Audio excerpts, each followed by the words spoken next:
Hello everyone and welcome back to Goofy News with Stu. I am your host, as always, Stu, and welcome back for episode 2.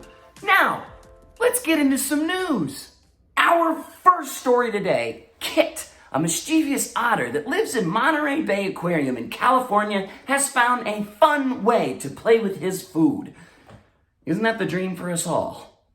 Aquarium workers call this the shrimp game. Kit will be given a shrimp which he will hold on to. And then later when he's playing with his enrichment board, which is basically a cheese board with holes in it, he will push the shrimp out and then retract it back down, effectively putting it out in the open and then hiding it.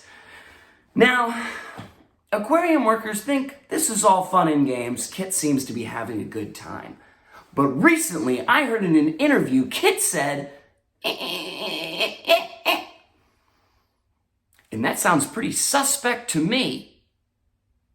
Our next story. The Journal of Vertebrate Paleontology has announced the discovery of a new fossil, which was amazingly discovered by New Zealand school children on a field trip. According to the journal, the fossil is that of a giant penguin that is never before seen. To determine what kind of animal this was, researchers at Massey University and Connecticut's Bruce Museum analyzed the bones using 3D scanning, also compared it to other fossils to figure out that it was an entirely new find. I'm sorry, giant penguins? If you'll excuse me, I'll be busy building a time machine to go back to whenever these majestic creatures lived. Moving on, the Cumbre Vieja volcano, located in La Palma, one of Spain's Canary Islands, has been erupting and spewing molten lava since September 19th of this year. So far, the magma rivers have destroyed nearly 400 homes. Experts are still unsure when Cumbre Vieja, also known as Old Summit in English, will stop erupting. I'm not gonna lie, this volcano sounds a lot like my wife when I forget her birthday. Our next story. A video that shows a mama bear teaching her cubs how to go down a playground slide in Asheville, North Carolina has gone viral, folks.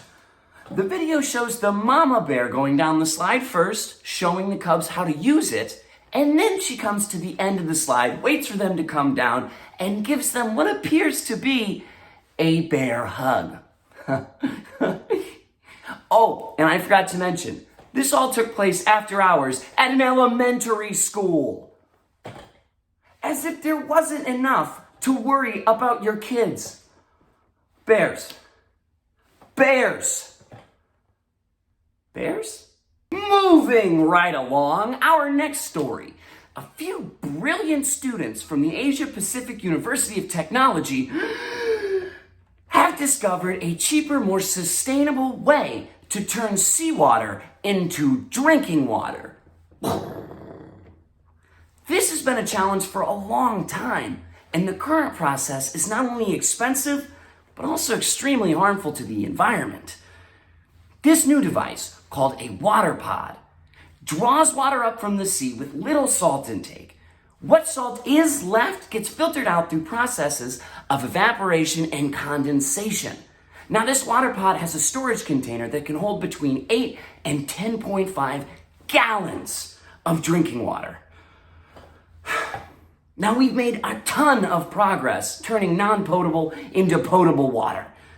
So I fully expect to be able to wake up tomorrow morning, run to the toilet, get a glass of water, and it turns into chocolate milk. Our next story. Ringling Bros and Barnum Bailey Circus announced the retirement of their Asian elephant performers back in 2016.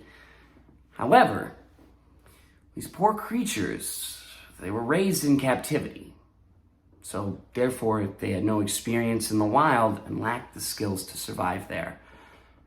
However, thankfully, the White Oak Conservation based in Florida was more than happy to take them in. Now, these gentle giants have all the room in the world to roam. because white oak has around 17,000 acres and houses 350 to 400 animals there. Now, there's no joke for this news story. I'm just happy that these beautiful creatures can live in a semi-normal habitat and hopefully lead a semi-normal life. Back to the regularly scheduled program, Elon Musk's brainchild, SpaceX, made history yet again in September by completing the first all-civilian space mission. The 4 civilians spent 3 days in space with a cruising orbital altitude of 357 miles. That's higher than the International Space Station and the Hubble Space Telescope. It's actually the highest any citizen has gone above Earth ever. Now, these citizens were studying the effects of zero gravity on their bodies. But the trip was also to raise money for St. Jude's Children's Research Hospital in Memphis. And the trip rumored to have raised over $150 million. How do you think Elon chooses people for those missions? You know? Like, I don't know. Could you use a goofy news reporter? Call me Elon. We'll talk. Thanks to everyone that tuned in for this episode of Goofy News with Stu. I loved having you here, and I really appreciate you watching. Don't forget to check us out next time, and as always, may your sweetness shine and your colors grow. Till next time.